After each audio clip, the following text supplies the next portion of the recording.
Let me swiftly move on. The Johannesburg CBD came to a standstill on Wednesday after police moved in and shut down a number of businesses and roads to try and confiscate counterfeit products. Officers have since recovered money, weapons, and have made hundreds of arrests of people who are suspected to be in the country illegally. I'm now joined by Johannesburg Mayor Herman Mashaba for his take on the recent explosion of emotion and violence, really, in the city. Thank you so much, Mr. Mayor, and for your time. So, watching these events that were unfolding in the CBD last week, where police moved in to try and carry out a law enforcement operation, with the result that it had, those clashes, and the subsequent reasserting of the authority of the of law enforcement agencies. What were your thoughts? Did you feel vindicated?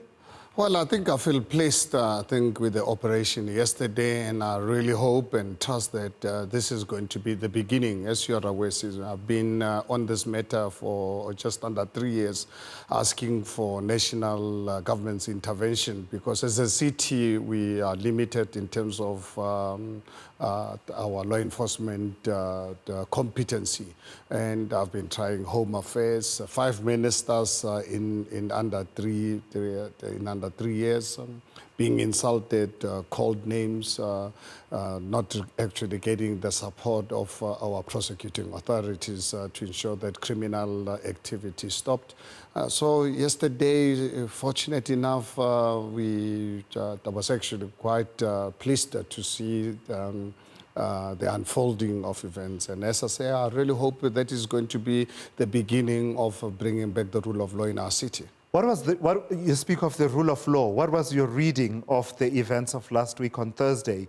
Certainly from the videos we've seen, it seems police were cornered at one point. I mean, a rain of rocks. In fact, we're showing one of the videos now, a rain of rocks in the Joburg CBD battle zone, really.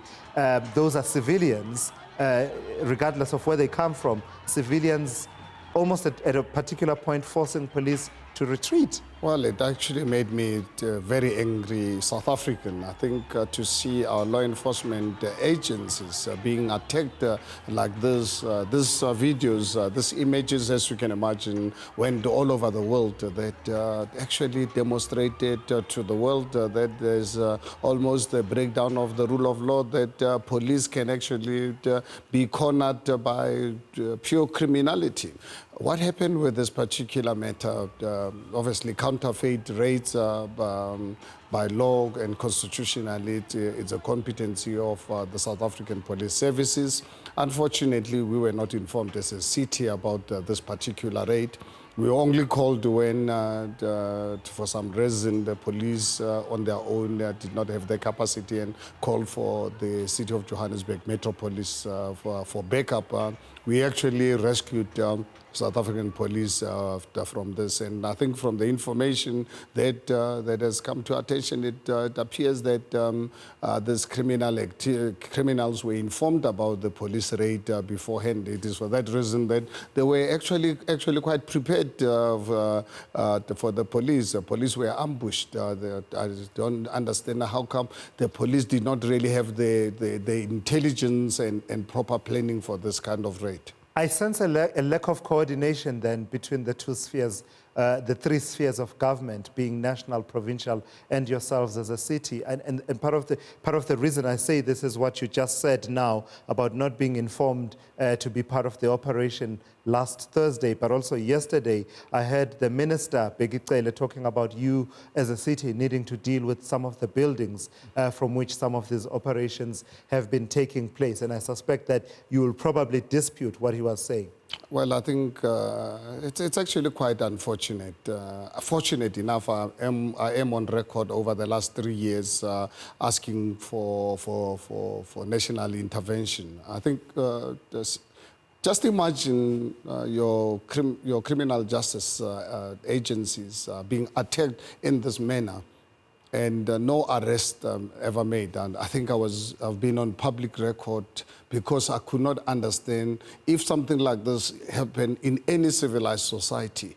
I mean, the city should have really been closed off on the very same day and made sure that those criminal elements are put behind bars. It took almost a week for the police to react, which is really quite unfortunate. And I'm sure you're aware, when we took over, we're a new government, when we took over, that city was already hijacked, was already turned into a slum, used for illegal trading, including actually human trafficking, including modern day slavery.